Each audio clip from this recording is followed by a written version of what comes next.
one of the assessments that a successful person makes, and we all know a lot of them, we all do, is to be able to look in the mirror and say, what do I really want? What do I really want? And what am I willing to do to get to that? That's the connection. We never had anybody in our family that was successful financially. Never.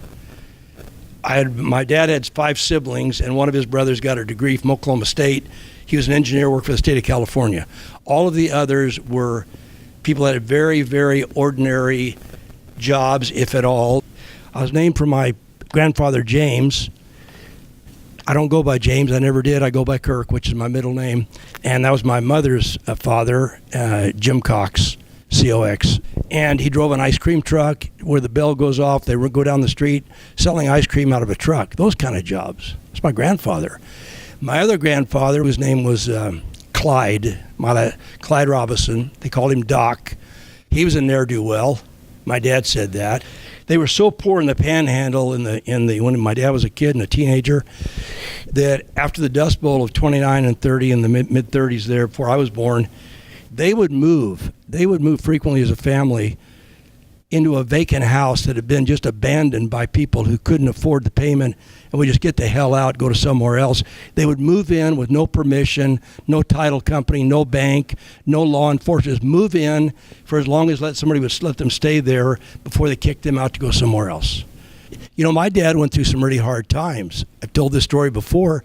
He used to sign checks when he was short on money. He would forget to sign the check, mail it in. In those days, banks were only open 10 to 3, 5 days a week. Mail the check in to the vendor, whoever it was, and they would send the check back and say, oh, Mr. Robison, you forgot to sign your check. Oh, yeah, he'd say, sign it now. Then the check was good because he had the money in the bank to cover the check. So you get that kind of a background where there's no mentorship, no nothing, no advice ever on how to get ahead. It's like... It's a miracle, you know.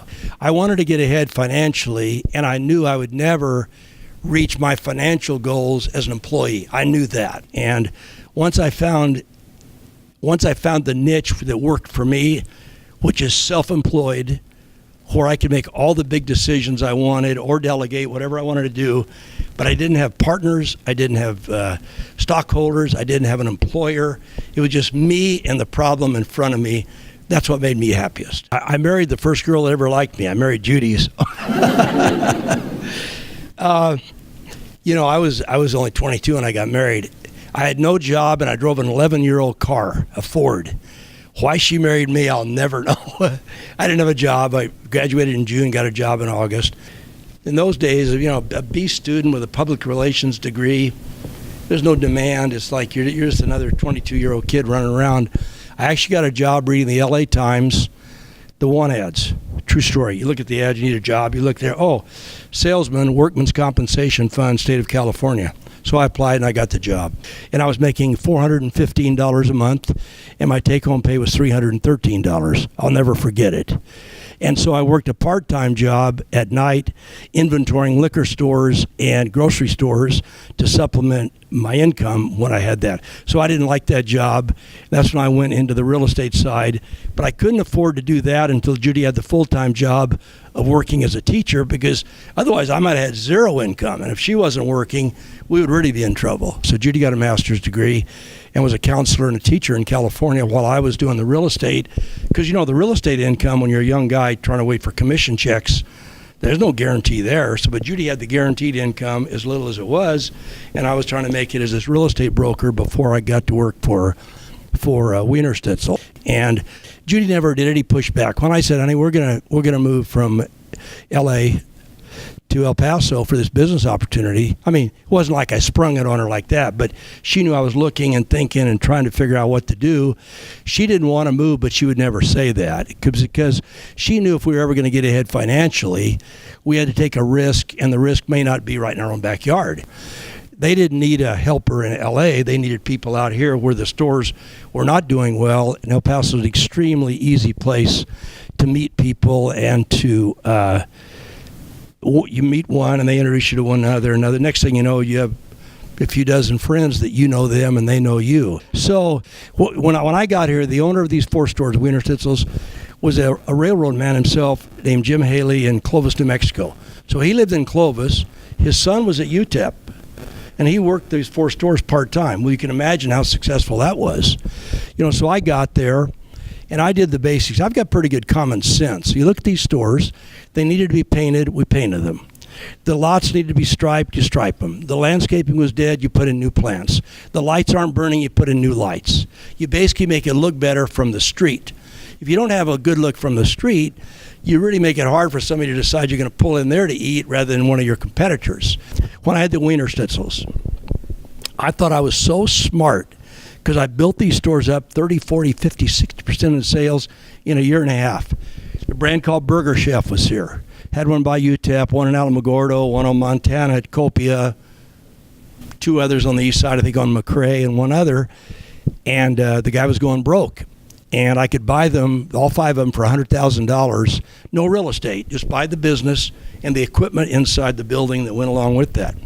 And I thought, gosh, if I could fix Wiener Schnitzel, I can fix Burger Chef all over again. Well, the truth is I didn't have a big enough balance sheet. I didn't have enough backup capital to weather the storm. So I was in Burger Chef. I was losing $10,000 a month, and I had to put $10,000 a month from Wiener Schnitzel into Burger Chef to keep it afloat. And then a year after that, I went to Sam Moore, the attorney, who'd been a friend of mine. I said, Sam, I got to get out of these franchise agreements. It's going to bust me. So he and I flew to St. Louis, met the Burger Chef people. And I said, look, you can hold me to these contracts, but if you do, I don't have the resources to pay them off anyways. So if you get a judgment, you're not going to get anything. I think they felt sorry for me, so they tore up all the agreements. So I got out of that deal with no exposure after losing the $10,000 a month. So, most people think they're committed to something until they're self-employed. Then they really test their level of commitment. Because self-employed means the P&L is your P&L, whether you like it or not, good or bad, it's your result that you're getting. And some people can handle that and some people cannot. Because this idea that I want to be really successful financially, but oh, by the way, I don't want to take any risk, and I don't want to work at nights, and I don't want to work weekends, and oh, by the way, I don't want to relocate. Well, those don't connect very often to most people. So a lot of it gets down to how much do you really want what it is you say you want. Not just you kind of say you want, but you really say what you want. So I suppose if I were not in the restaurant business, I'd probably be successful in something. I don't know what it would be, but you could always take a U-turn. I mean, if I came here and was unsuccessful with Wiener Schnitzel, and 2 or 3 years later, maybe I'd paid off the $80,000, and I sold those stores to somebody, and I said to Judy, let's go back to California. In this country, you can do whatever you want. You can do a U-turn and change your mind. So it's never like you take an idea and you sign a lifetime contract. And that's the beauty of our country. You get to fall down, take a new chance, and try to make it work the next time around.